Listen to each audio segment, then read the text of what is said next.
Hello दोस्तों। आपका अपना एजुकेशन चैनल स्टडी 23 में बहुत बहुत स्वागत है। आज हम लोग इतिहास, भूगोल और राजनीति विज्ञान के बारे में महत्वपूर्ण प्रश्नों को देखते हैं। जैसे स्टैच्यू ऑफ लिबर्टी कहाँ स्थित है? स्टैच्यू ऑफ लिबर्टी कहाँ स्थित है? स्टैच्यू ऑफ लिबर्टी न्यूयॉर्क में स्थित है। न्यूयॉर्क संयुक्त राज्य अमेरिका में पड़ता है। एफिल टावर के डिजाइनर कौन थे? एफिल टावर के डिजाइनर सर गुस्ताव एफिल, इसी के नाम पर एफिल टावर पड़ा है। किसी किस बिंदु पर फ़ारेनहाइट तापक्रम सेंटीग्रेड तापक्रम का दुगुना होता है? 160 डिग्री फ़ारेनहाइट पे, 160 डिग्री फ़ारेनहाइट पे सेंटीग्रेड तापमान दुगुना हो जाता है। जैसे हम लोग जानते हैं -40 डिग्री सेंटीग्रेड पे 40 डिग्री पे सेंटीग्रेड और फ़ारेनहाइट का मान समान होता है। एक अगला प्रश्न है, एक अश्वशक्ति में होते हैं, एक अश्वशक्ति हॉर्स पावर। जैसे कि हम लोग मोटर वगैरह खरीदते हैं तो उसमें देखते हैं कितना एचपी का लिखा रहता है, 2 एचपी, 3 एचपी, 4 एचपी।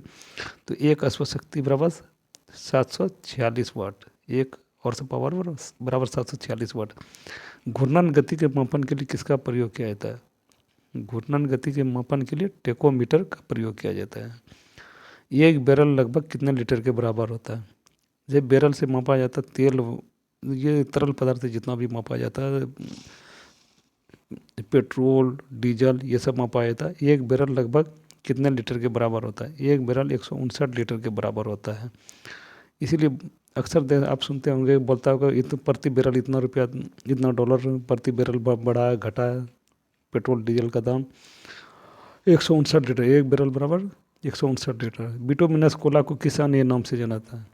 बिटुमिनस कोयला का अन्य नाम है मुलायम कोयला।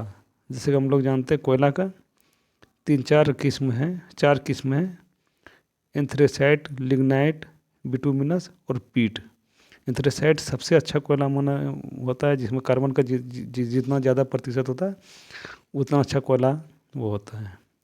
और पीट उसी तरह सबसे कोयला, कार्बन की मात्रा सबसे कम होती है और सबसे निम्न क्वालिटी का कोयला होता है। अगला प्रश्न है, डीएनए का डबल हेलिक्स मॉडल किसने दिया? डीएनए का डबल हेलिक्स मॉडल वाटसन और क्रिक ने दिया। डीएनए का डबल हेलिक्स मॉडल वाटसन और क्रिक ने दिया। राष्ट्रीय कृषि बीमा योजना किस वर्ष लागू की गई? राष्ट्रीय कृषि बीमा योजना 1999 से 2000 में लागू किया गया था। राज्यसभा सामान्य विधेयक को अधिकतम कितने अवधि के लिए रोक सकती है? विधेयक 2 तरह का होता है, एक साधारण विधेयक, एक धन विधेयक। धन विधेयक राज्यसभा का राज्यसभा 14 दिन रोक सकता है, और सामान्य विधेयक के लिए राज्यसभा 6 महीनों तक रोक के रख सकता है। अगला प्रश्न है, दक्षिण गंगोत्री कहाँ स्थित है? दक्षिण गंगोत्री अंटार्कटिका में है। दक्षिण गंगोत्री अंटार्कटिका में। विश्व में किस देश की तटीय रेखा सबसे लंबी है?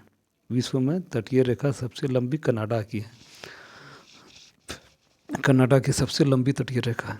दाल का सबसे बड़ा उत्पादक और उपभोक्ता देश कौन है? दाल का सबसे बड़ा उत्पादक और उपभोक्ता भारत है। सबसे ज़्यादा उत्पादन भी करता है और उपभोग भी करता है भारत। पौधों में जल का परिवहन किसके द्वारा होता है? पौधों में जल का परिवहन जैलम के द्वारा होता है। ये पत्ती, जड़ से पत्ती तक जो पानी जो जाता है, जल जो जाता है, वो जैलम के माध्यम से ही जाता है। और उसी तरह पत्ती से भोजन जो बनता है वो जड़ तक आने के लिए उसको फ्लोएम के माध्यम से होता है। अगला प्रश्न देखते हैं, पौधे में भोजन का परिवहन किसके द्वारा होता है? भोजन का परिवहन फ्लोएम के द्वारा होता है, फ्लोएम के द्वारा होता है। जीन शब्द का प्रयोग सबसे पहले किसने किया? जीन शब्द का प्रयोग सबसे पहले जोहानसन ने किया था, जोहानसन ने किया। अगला प्रश्न है, विश्व उपभोक्ता दिवस कब मनाया जाता है? विश्व उपभोक्ता दिवस 15 मार्च को मनाया जाता है। नोबेल पुरस्कार कब शुरू किया गया? नोबेल पुरस्कार 1901 से शुरू किया गया।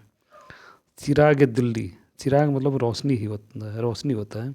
चिराग दिल्ली अर्थात दिल्ली का दीपक किस सूफी संत को कहा गया है? जैसे कि सूफी संत बहुत तरह का है, चिश्ती सिलसिला, सुहरावर्दी सिला, कादरी सिला, नक्शबंदी सिलसिला। तो चिरागे दिल्ली, दिल्ली का दीपक कहा जाता है नासिरुद्दीन चिरागे दिल्ली को। नासिरुद्दीन चिरागे दिल्ली को दिल्ली का दीपक कहा जाता है या चिरागे दिल्ली कहता है। सत्य शोधक समाज की स्थापना किसने की? सत्य शोधक के समाज की स्थापना ज्योतिबा फुले ने की।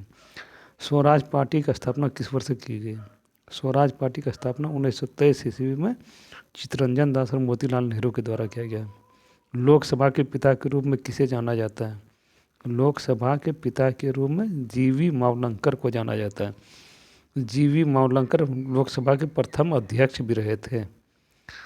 Thanks for watching.